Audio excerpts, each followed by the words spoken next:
नमस्कार। ब्रेक के बाद खबरों में एक बार फिर से आपका स्वागत है और अब बात करते हैं पश्चिमी सिंहभूम जिले की। पश्चिमी सिंहभूम जिले के गोइलकेरा थाना क्षेत्र में बुधवार को सुरक्षा बलों और भाकपा माओवादियों के बीच हुई मुठभेड़ में डिप्टी कमांडेंट को गोली लगी है, जिससे वे गंभीर रूप से घायल है। डिप्टी कमांडेंट का नाम दीपक कुमार तिवारी है। वह 209 कोबरा बटालियन में तैनात है। उन्हें इलाज के लिए एयरलिफ्ट कर रांची ले जाया गया है। गोइलकेरा थाना क्षेत्र के पंचालबुरु गांव में पुलिस और नक्सलियों का आमना सामना हुआ। इस दौरान नक्सलियों द्वारा की गई फायरिंग पर जवाबी कार्रवाई करते हुए सुरक्षा बलों ने मोर्चा संभाला। इस बीच हुई मुठभेड़ में 209 कोबरा बटालियन के डिप्टी कमांडेंट दीपक कुमार तिवारी को गोली लग गई और वे घायल हो गए हैं। सूचना के मुताबिक उनकी स्थिति खतरे से बाहर बताई जा रही है।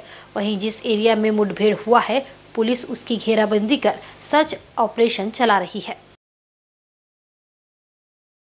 देखिए, चाईबासा के कोल्हान क्षेत्र में संयुक्त बलों के द्वारा, जिसमें कि Jharkhand police, CRPF, cobra battalions और झारखंड जगुआर की संयुक्त टीम्स के द्वारा एंटी नक्सल ऑपरेशन लगातार चलाया जा रहा है। इसी क्रम में आज करीब 11:30 बजे के करीब जब एक नक्सलियों की सूचना प्राप्त हुई थी कि ये नक्सलियों का एक जो दस्ता है वो रेला पराल इलाका है, ये चाईबासा कोल्हान क्षेत्र में वहाँ पे जमा है और कोई हिंसक घटना करने की योजना बनाए हुए हैं। उसी में संयुक्त बलों के द्वारा उसके खिलाफ अभियान चलाया जा रहा था और करीब 11:30 बजे नक्सलियों के दस्ते के साथ मुठभेड़ हुई और मुठभेड़ के क्रम में दोनों ओर से कई राउंड गोलियां चली हैं और जैसा कि आप जानते हैं कि ये क्षेत्र पूरा बारूदी सुरंग से भरा पड़ा है। ऐसे में हमारे जांबाज जवानों ने जो है उस क्षेत्र में जाकर उस नक्सली दस्ते के साथ ये उनकी मुठभेड़ हुई है। डिप्टी कमांडेंट, एक 209 कोबरा बटालियन के डिप्टी कमांडेंट, उन्हें जो है लेफ़्ट एल्बो में एक बुलेट इंजरी हुई है। उन्हें तत्काल जो है वहाँ से इवैक्यूएट किया गया है और अभी वर्तमान में उनको हेलीकॉप्टर के द्वारा रांची लाया जा रहा है और इनकी फर्दर मेडिकल ट्रीटमेंट जो है रांची में की जाएगी। वो आउट ऑफ डेंजर है, स्टेबल है और अभियान जो है वो लगातार अभी जारी है इस क्षेत्र में। कौन से दस्ते? केंद्र की तानाशाही मोदी सरकार द्वारा राहुल गांधी पर किए जा रहे हमलों, अडानी से रिश्तों और मणिपुर में जारी हिंसा के विरुद्ध देश भर में कांग्रेसियों द्वारा आज मौन सत्याग्रह किया जा रहा है। कांग्रेस नेताओं का कहना है कि केंद्र सरकार विपक्ष का हरास कर लोकतंत्र का गला घोटने की कोशिश कर रही है। बता दें कि जिस तरह से राहुल गांधी की संसद सदस्यता एक साजिश के तहत खत्म कराई गई, ये समझ से परे है। इसके अलावा कई अन्य मुद्दों को लेकर देश भर में कांग्रेस का मौन सत्याग्रह चल रहा है। इसी क्रम में राजधानी रांची में प्रदेश कांग्रेस द्वारा मौन सत्याग्रह किया जा रहा है। प्रदेश कांग्रेस अध्यक्ष राजेश ठाकुर के नेतृत्व में प्रदेश के सारे कांग्रेसी बापू वाटिका के समक्ष मुंह पर काली पट्टी बांधकर मौन सत्याग्रह में शामिल है। ये मौन सत्याग्रह सुबह 10 बजे से लेकर शाम 5 बजे तक चलेगा। इस मौन सत्याग्रह के माध्यम से गुजरात हाईकोर्ट द्वारा राहुल गांधी की सजा की याचिका खारिज करने के मामले को लेकर अहंकारी मोदी सरकार के खिलाफ देशव्यापी आंदोलन की शुरुआत हो चुकी है। इसी कड़ी को आगे बढ़ाते हुए कल मोरहाबादी रांची स्थित बापू वाटिका के समक्ष सुबह 10 बजे से शाम 5 बजे तक एक दिवसीय मौन सत्याग्रह कार्यक्रम का आयोजन किया गया। सत्याग्रह में भाग लेने आए कांग्रेस के पूर्व अध्यक्ष सुखदेव भगत ने कहा कि ये देश बापू के सिद्धांतों पर चलना चाहिए, पर जब से नरेंद्र मोदी की सरकार आई है तब से गांधी जी के जो 3 बंदर थे उसके विपरीत कार्य कर रहे हैं। निश्चित रूप से आज कहीं न कहीं ये देश गांधी के विचारों से चलना चाहिए, लेकिन मोदी जी की जब से सरकार है उन्होंने गांधी जी के 3 बंदर, जो 3 बुरा मत कहो, बुरा मत देखो, बुरा मत सोचो, कि जिस उसके विपरीत वो कार्य करे। इसलिए मैंने कहा मोदी जी के जो 3 बंदर हैं वो ये हालत ये है कि राहुल जी ने जिन प्रश्नों को उठाया है कि जो अडानी के बारे, जिस प्रकार सदन के बाहर, सदन के अंदर उन्होंने प्रश्न किए, उनके सदस्यता उन्होंने निलंबित की, जिस प्रकार त्वरित कार्रवाई की गई है, तो इसलिए अडानी के बारे कुछ मत पूछो, ये देश मणिपुर, ये पूरे देश, मैं समझता हूँ कि अनेकता में एकता, हिंद की विशेषता वाली जो बात है, यूनियन ऑफ स्टेट्स है। मणिपुर जल रहा है, मोदी जी जाना तो दूर, उसके बारे में कुछ परिचर्चा नहीं कर रहे हैं। और तो और महंगाई के बारे, या जिस प्रकार चाहे दलितों के, आदिवासियों की, या जिस प्रकार उन पे अत्याचार हो रही है, उसके बारे में कुछ नहीं बोल रहे हैं। इसलिए उनको देश नहीं सत्ता चाहिए। तो मोदी जी ने गांधी जी के जो 3 बंदर हैं उसको उन्होंने अपने रूप उनको परिभाषित किया, इसलिए प्रतीक के रूप में हम लोगों ने ये चीज़ें यहाँ पे कांग्रेस पार्टी ने ये रखा है। निश्चित रूप से हम कह सकते हैं कि संविधान के जो हाईएस्ट इंटरप्रेटर हैं वो सुप्रीम कोर्ट है, और सुप्रीम कोर्ट ने निर्णय दिया। तो मैं समझता हूँ कि अगर थोड़ी सी भी नैतिकता मोदी जी और मोदी जी की सरकार में होती तो वो इसमें उन्हें कहा जाता ग्लानि होती। लेकिन मैं समझता हूँ ग्लानि का भाव तो दूर, वो पूरे संवैधानिक संस्थानों का उन्होंने अपहरण कर रखा है। और यही एक कारण है कि लगातार कांग्रेस पार्टी और राहुल जी इन मुद्दों को लेकर वो मुखर है और लड़ाई लड़ रहे हैं, और उनकी कीमत, उनकी सदस्यता उनकी गई है। और जिस प्रकार की कार्रवाई की जा रही है, प्रतिशोध की कार्रवाई की जा रही है, और मोदी जी के सरकार में भ्रष्टाचार का जो से कहता है राजनीतिक भ्रष्टाचार, वो अपने चरम पे आ गई है।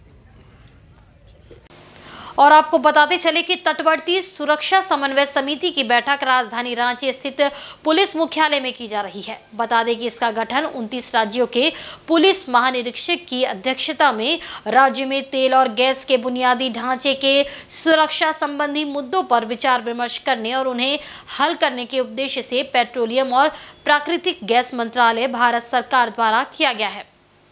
इधर जमशेदपुर के सांची स्थित भविष्य निधि कार्यालय में perfect electric concern limited company के कर्मचारियों ने पैसे के लिए जमकर हल्ला हंगामा किया। कर्मचारियों ने पीएफ के पैसे के लिए टालमटोल करने और फंड का गबन करने का आरोप लगाया है। हंगामा कर रहे कर्मचारियों के अनुसार कंपनी सुंदरनगर में स्थित है। वहां टाटा मोटर्स कंपनी के अधीन ऑटोमोबाइल का इलेक्ट्रिक पार्ट्स का निर्माण करती थी। यहाँ 1977 से 200 से ज़्यादा कर्मचारी कार्यरत थे। 2006 में कंपनी बंद हो गई। 2018 में कंपनी द्वारा पीएफ का 87 लाख रुपए बैंक में जमा करा दिया गया था। तब से कर्मचारी लगातार पीएफ ऑफिस का चक्कर लगा रहे हैं। उनका कहना है कि प्रत्येक कर्मचारियों को लगभग 60 से 70 हज़ार रुपये मिलना है। कर्मचारियों में कईयों की कोविड-19 में देहांत हो चुका है। अभी जितने भी कर्मचारी मौजूद है वे लोग पैसों की मांग को लेकर लगातार भविष्य निधि कार्यालय का चक्कर लगा रहे हैं, लेकिन पीएफ ऑफिस के कर्मचारी तरह तरह का बहाना बनाकर उन्हें टरकाना चाहते हैं, कभी ऑफलाइन तो कभी ऑनलाइन। कभी कुछ कर्मचारियों का तबादला हो जाने की वजह से विलम्ब होने का तर्क दे रहे हैं, लेकिन कर्मचारियों का आरोप है कि ये टाल मटोल सिर्फ पैसों के गबन की एक साजिश है, जिसको लेकर कार्यालय में हंगामा करते हुए कर्मचारियों ने प्रबंधन से अविलंब पीएफ का पैसा देने की मांग की है, अन्यथा विभाग के समक्ष आंदोलन करने की चेतावनी दी। हाँ जी, बताइए क्या समस्या आप लोगों को हो रहा है? हम लोग परफेक्ट इलेक्ट्रिक कंसर्न के यूनिट 1 के कामगार हैं। 2006 को कंपनी बंद हो गई। कंपनी बंद होने के बाद हम लोग का एकदम माने रास्ते पे आ गए, और कोई अब लड़का इधर कोई उधर करके काम कर रहे हैं। तो उसी समय हम लोग का पीएफ बाकी था। कंपनी का मालिक बोला था कंपनी बेच के हम तुम लोग का पीएफ दे देंगे। तो 2000 उसके बाद कंपनी बेच दिया।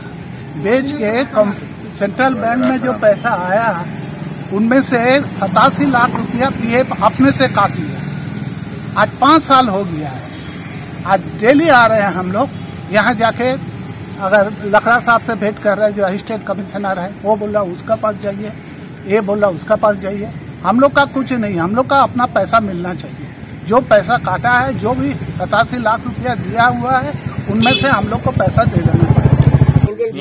यहाँ पर हम लोग बार बार आ रहे हैं। हम लोग को बोल रहा देखिए आपका जो काम कर रहा है वो अभी ट्रांसफर हो गया है। 1 महीना 2 महीना बाद वो ट्रांसफर हो गया। अभी जो नया आया है वो बोलता है हमको भी लाइन अप होने में थोड़ा टाइम लगेगा, टाइम दीजिए। इसी तरह हम लोग 4 साल से खाली घूमे रहे हैं। बोलता कभी पहले बोला जो जैसे वो तो उस समय ऑफलाइन था, अभी ऑनलाइन हो गया, ऑनलाइन में चढ़ाना पड़ेगा, ये सारा चीज बता रहा था। तो अभी ऑफलाइन ऑनलाइन ये सब तो हम लोग नहीं समझते हैं। आप समस्या आपका है, पैसा आपका हमारा नाम से जो काट के जमा हो गया है, आप कैसे दीजिएगा वो आप ना समझिएगा, हम लोग क्या जानते हैं इनको।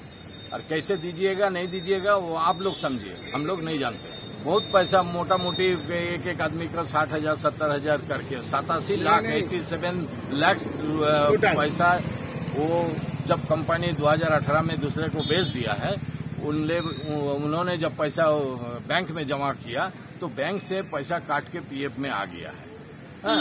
तो आने का बाद से हम लोग को मालिक बोल रहा है कि हम तो पैसा तो जमा कर दिया है आपका, आप लोग पीएफ में बात करो। पीएफ में बात करता तो पीएफ वाला हम लोग को बोलता है नहीं हुआ, ये डॉक्यूमेंट नहीं दिया, वो डॉक्यूमेंट नहीं दिया। इसी तरह का हम लोग का साथ 4 साल से चल रहा है। वहीं राजधानी रांची के विश्व हिंदू परिषद के प्रांत कार्यालय में बजरंग दल के राष्ट्रीय संयोजक नीरज दौनेरिया पहुंचे। संगठन को मजबूती और विकास के रणनीति को लेकर आने वाले 4 अगस्त से लेकर 6 अगस्त तक कार्यशाला का आयोजन किया जाएगा। साथ ही उन्होंने झारखंड सरकार पर गंभीर आरोप लगाते हुए कहा कि इस राज्य के मुखिया इस राज्य को अच्छे से नहीं चला पा रहे हैं। आए दिन कई ऐसी घटना देखने को मिलती रहती है। बजरंग दल के लोगों के साथ कई प्रकार के अपराध की घटना सामने आती है। साथ ही उन्होंने सरकार के प्रति ये भी कहा कि झारखंड में हर दिन लव जिहाद, धर्म परिवर्तन, गौ हत्या का विषय आ रहा है, जो बहुत चिंता का विषय है। झारखंड में बाहरी सीमा से रोहंग्या बांग्लादेशी झारखंड के जामताड़ा, पाकुड़, जमशेदपुर जैसे इलाकों से प्रवेश कर रही है, जो यहाँ के वातावरण को खराब कर रहे हैं। झारखंड में हर दिन गौ हत्या हो रही है, जो कि हिंदू की धार्मिक भावना को ठेस पहुंचाती है। सरकार को इस पर कड़ा कदम उठाना चाहिए, लेकिन सरकार अपराध करने वाले का मनोबल बढ़ाकर रखे हुए है। उस बैठक में संपूर्ण देश भर से 44 प्रांतों से बजरंग दल के प्रमुख कार्यकर्ता उस बैठक में भाग लेंगे। उस बैठक में 6 महीने में जो बजरंग दल का कार्य विस्तार और जो आगामी कार्यक्रम होंगे, उनकी योजना रचना उस बैठक में बनेगी। पिछले समय जो भी दुर्घटना हुई है, लव जिहाद की घटना हुई है, धर्मांतरण, गौ तस्करी, गौ हत्या और बजरंग दल के द्वारा सेवा के काम जो किए गए हैं, इन सब कार्यों की समीक्षा होगी। चक्रधरपुर रेल मंडल के पदा पहाड़ में 3rd लाइन निर्माण के लिए रेलवे द्वारा किए गए जमीन अधिग्रहण के बाद रैयतों को मुआवजा नहीं दिए जाने का मामला तूल पकड़ रहा है।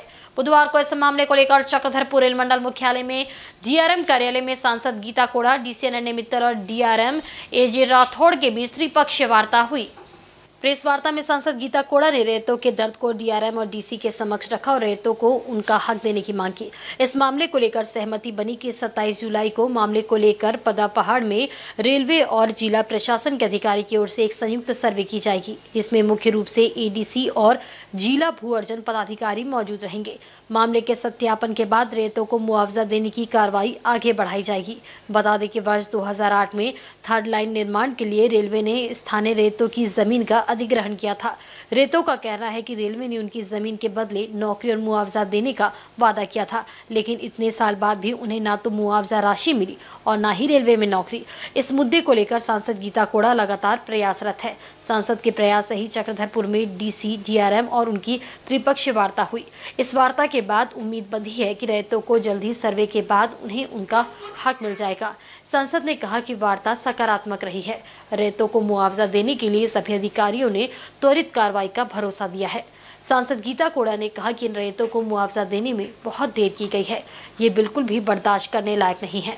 इधर रैयतों का कहना है कि रेलवे के अधिकारी उनकी मांगों को गंभीरता से नहीं लेते हैं। जब भी वे मुआवजा के लिए जाते हैं तो डीआरएम उनका मजाक बनाते हैं और कहते हैं कि सांसद के लिख देने से तुम्हें क्या मुआवजा और नौकरी मिल जाएगी। डीआरएम की ऐसी बातों से भी रैयत दुखी है।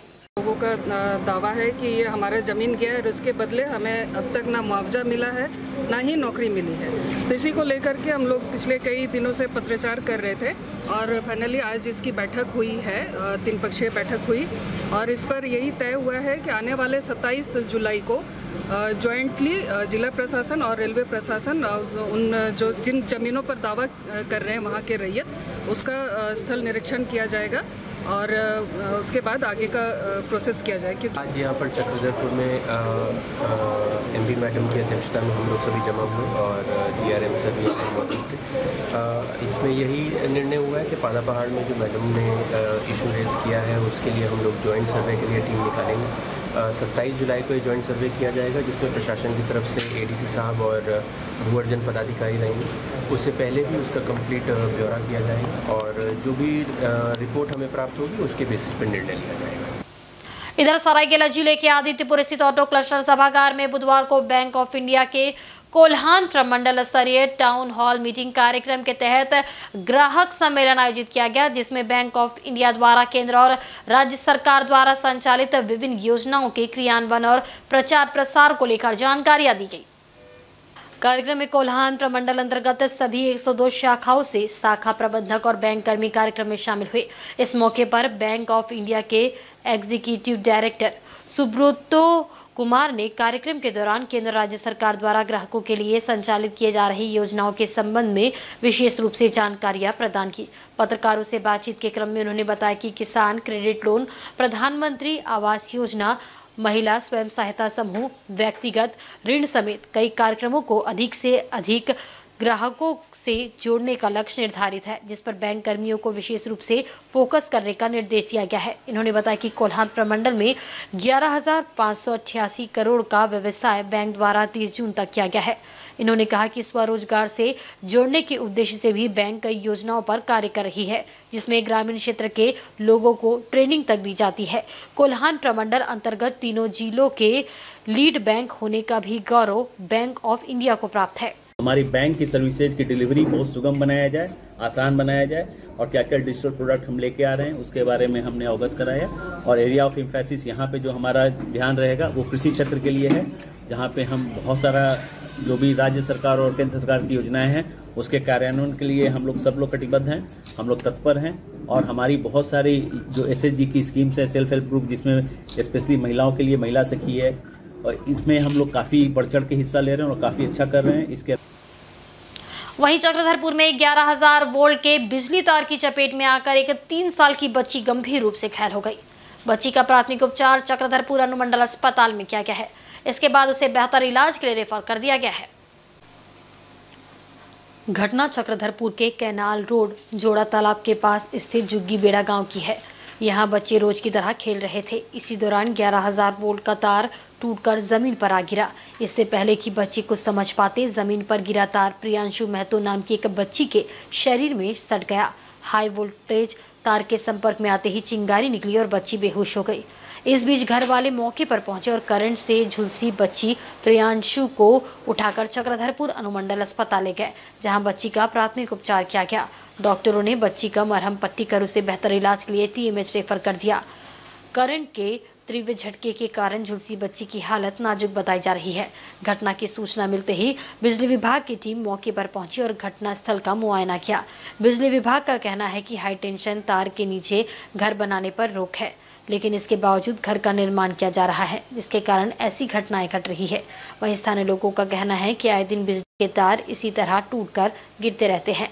तार की कोई गारंटी नहीं कि कब किसके ऊपर गिरकर उसकी जान ले। विभाग को तार की गुणवत्ता पर ध्यान देना चाहिए। चाईबासा सदर प्रखंड के बड़ा खूंटा गांव में रहने वाले 12 गोप परिवार इन दिनों दहशत के साए में जी रहा है। उनका आरोप है कि बड़ा खूंटा गांव के आदिवासी परिवारों द्वारा गोप परिवार को जातीय आधार पर गांव में गाय बैल चराने के लिए मजबूर किया जा रहा है। इस कार्य में प्रखंड स्तर के कुछ पदाधिकारी भी आदिवासी परिवारों का ही पक्ष लेते नजर आ रहे हैं। ऐसे में गोप परिवारों के लोगों में दहशत का माहौल है। बताते चले कि न्याय के आस में गोप समाज के लोग पश्चिमी सिंहभूम के DC कार्यालय पहुंचे और DC अनन्य मित्तल से न्याय की गुहार लगाई। DC को ज्ञापन सौंपते हुए गोप समाज ने उन्हें सारी वस्तु स्थिति से अवगत कराया और बताया कि गाय बैल नहीं चराने के कारण 5 जुलाई से अब तक गोप परिवार के घरों के चारों ओर जाने वाले सभी रास्तों को मुंडा और ग्रामीणों द्वारा घेर कर रखा गया है। समस्या के समाधान के लिए गोप समाज द्वारा मुफस्सिल थाना प्रभारी, अनुमंडल पदाधिकारी और पुलिस अधीक्षक को लिखित शिकायत दी जा चुकी है। इसके बावजूद उनके साथ न्याय नहीं हुआ। सौंपे गए ज्ञापन में कहा गया है कि 10 जुलाई को प्रशासन की ओर से गांव में ग्राम सभा की गई, जिसमें प्रखंड विकास पदाधिकारी और अंचलाधिकारी द्वारा गोप परिवारों पर दबाव बनाते हुए कहा गया कि गाय बैल तो चराना ही होगा। यहां तक धमकाया गया कि जो गाय बैल नहीं चराएगा उसे जेल भेज दिया जाएगा। ग्राम सभा में जबरन रजिस्टर में हस्ताक्षर कराया गया। आज उपायुक्त से मिलने पहुंचे गोप समाज के लोगों ने कहा कि जो लोग स्वेच्छा से गाय बैल चराना चाहते हैं वे चरा सकते हैं, इसमें किसी को कोई आपत्ति नहीं है, लेकिन जो नहीं चराना चाहते हैं उन्हें पीढ़ी दर पीढ़ी इस कार्य को करने के लिए बाध्य क्यों किया जा रहा है? इससे गांव का आपसी भाईचारा खतरे में है। गोप समाज द्वारा की गई शिकायत काफी गंभीर है। जिन पदाधिकारी को न्याय दिलाने के लिए भेजा गया, यदि उन्होंने ही पक्षपातपूर्ण हरकत की है तो ये मामला बेहद गंभीर है। अब देखना होगा कि डीसी इस पूरे मामले में क्या कार्रवाई करते हैं। गोप परिवारों को न्याय दिलाए जाने के साथ साथ क्या गैर जिम्मेदार बर्ताव करने के लिए संबंधित पदाधिकारियों के खिलाफ भी कार्रवाई होगी। ग्राम कुंटा में हमारे गोप समाज के लोगों को जो है जबरदस्ती गाय बैल चराने का दबाव दिया जा रहा है। इससे पूर्व हम लोगों ने प्रशासन पदाधिकारियों से भी मिला, लेकिन सही न्याय नहीं मिलने के चलते आज हम लोगों ने पूरे समाज के साथ